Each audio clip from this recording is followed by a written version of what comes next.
Number one, I know you're all hanging on. The gym update. Damn. So it turns out they're not on strike. The owners just shut their doors on everyone. And it was a big deal. It was even like on the local news that they had done this. Found yourself a local kerfuffle. Yeah, which is like not exciting to be a part of. It's just annoying. I'm part of a WeChat group that is called like the activist group, and I think it started out as like trying to get justice. It has devolved into joking around about what classes you can take where, and also real advice about what classes you can take where now that our gym is closed. And there's like 500 people in it, so it's a lot of people were affected by this gym getting closed. Now there's other branches. Were they closed too? No. So my friend who's kind of helping me navigate this, he suggested going to one of the other branches and like seeing if they can do anything for me. Because for me personally, I had paid them a lot of money in advance for classes that now I won't receive. And my sneakers are stuck in the locker inside, which I'm not sure actually which I'm more annoyed about. Like I have to buy all new stuff now. Like my sneakers, my lotion I brought back from America. It's expensive for a gym life. Gym tunes. Yesterday I was at the gym and they were playing a whole David Bowie extravaganza. It started, oddly enough, with David Bowie's cover of Waterloo Sunset from 2003. An odd choice, but it was interesting. And, went through all phases of his career. From Starman to his Arcade Fire experiments. They didn't play China Girl, though. Missed opportunity, or what? I splurged on some Kiehl's toner, which I don't know if it really does anything, but it smells so nice. Yeah, so I'm annoyed that all that stuff is stuck in the locker and that they took this money from me that I may not see again. So my friend suggested going to one of the other branches and seeing what they could do, but I kind of feel like it's a franchise. It's like if your fries were wrong at one McDonald's and so you went to another McDonald's to ask for more fries. I don't know, but I won't know until I ask. So. And your friend's another foreigner, right? Yeah, it's Matthew. I don't think anybody does. I take spring cleaning more seriously than I do New Year's resolutions. So it's not like there's a lot of in-depth. Yeah, and I mean like some people on the group have suggested going to the police, but that feels like I don't really know how to navigate that on my own. And then, yeah, I don't know. So I don't know what will happen. And there's kind of the feeling of like, if I just accepted everything's gone and moved on with my life, I would just feel fine about it. I mean, I would be a little mad and I would we could use that money for other things. I didn't mean to set it on fire, essentially. But, I could say goodbye to that as a problem and move on. But it is well, can I do something? What is it should I do? That part's annoying. So it's the pragmatic Chinese part of you that's... I mean, to be honest, what I have done to get back the money is worry about it and have not taken any concrete steps. I have another Chinese friend who I heard was part of that gym, so I might write him a message and see what he did, if anything. And if the answer is say goodbye to that money and move on, then, I'm fortunate to be in a position where that's not a tragedy, it's just annoying.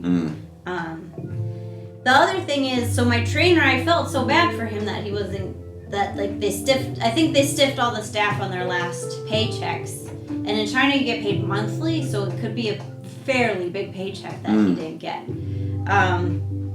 Because we've guessed they're probably paid pretty well. I think pretty professional position. Yeah. And my trainer in particular, he works really hard, and he always, if I'm not in class with him, he always has another student. So I think he works a lot and makes a lot of money, which good for him. I really like him, and he just sent me a text. He's, from what I can tell, I think starting not.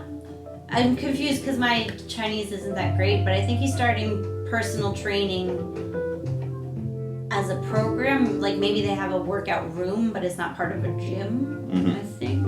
But now, like, is it like at one of the playgrounds of the apartment complexes or something? Yeah, maybe. I was never a very athletic person, and I'm still not. But when I was a child, I took ballet lessons for 7 years. Now, I take personal trainer lessons at my gym to tell me how to exercise. But it's really interesting.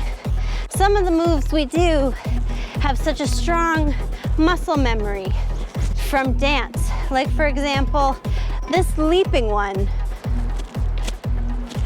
We were doing this and then I remembered my arms from ballet class. Not very well, but still I had the urge to do ballet arms, which isn't right. But it looks beautiful. I mean, I dreamt about it last night. I'll share that. And in my dream, it was like a big open room with a nice springy floor and mirrors and a yoga ball and it's plenty of equipment. But that's my dream world, so I have no idea if that's true. But the thing is, like, now that I've kind of exited, so it was kind of like I'd pay for 3 months, 4 months worth of lessons. I'd get to the end of that and he'd be like, so it's time to buy more lessons. And I'd be like, yeah, okay. But now that I'm like kind of abruptly exited that cycle, like I don't actually need to spend that much money every month. I might be okay without him.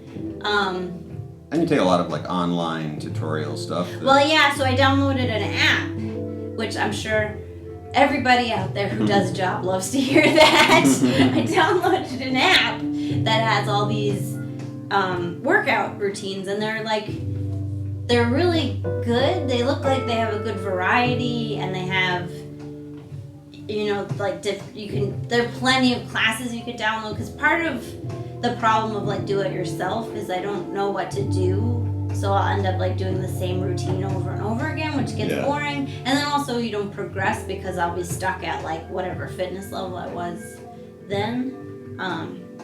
So I think I like this app.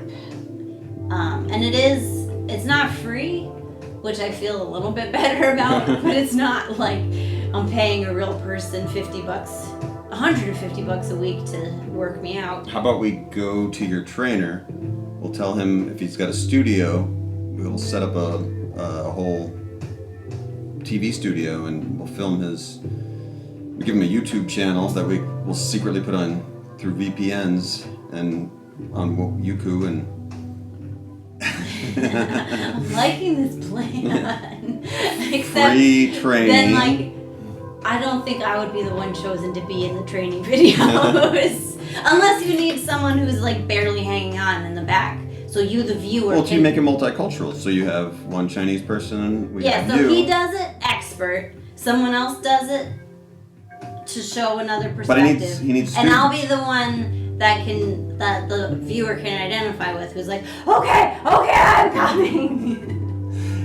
You have students. You be the token foreigner student, and okay. And then you can write the whole thing. That works. So in exchange for free lessons, we'll film them and put them on YouTube. We'll make $5 if we're lucky. Yeah.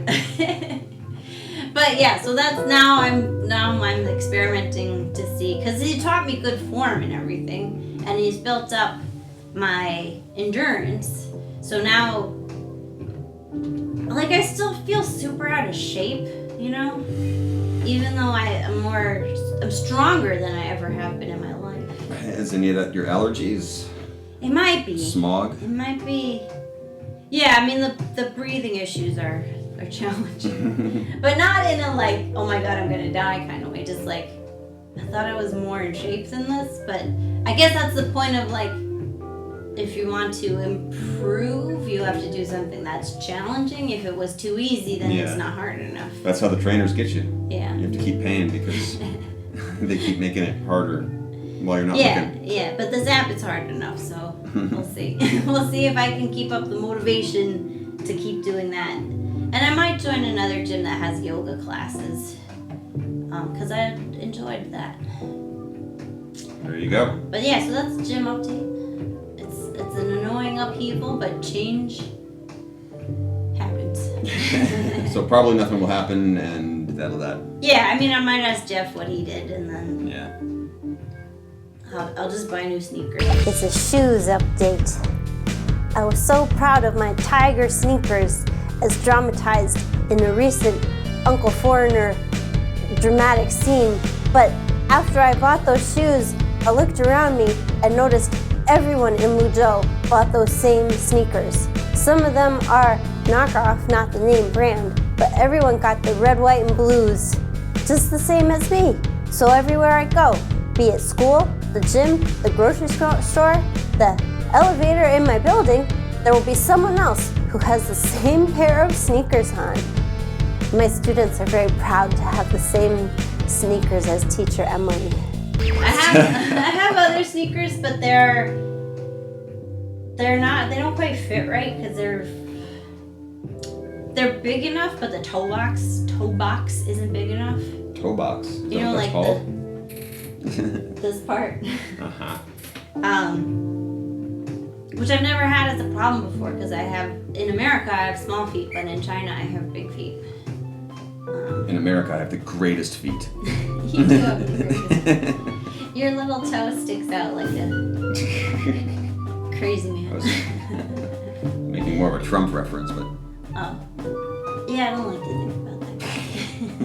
He's a bully and a racist and probably has the a best. terrible politician. If you ask him, has the best feet. He probably would say that.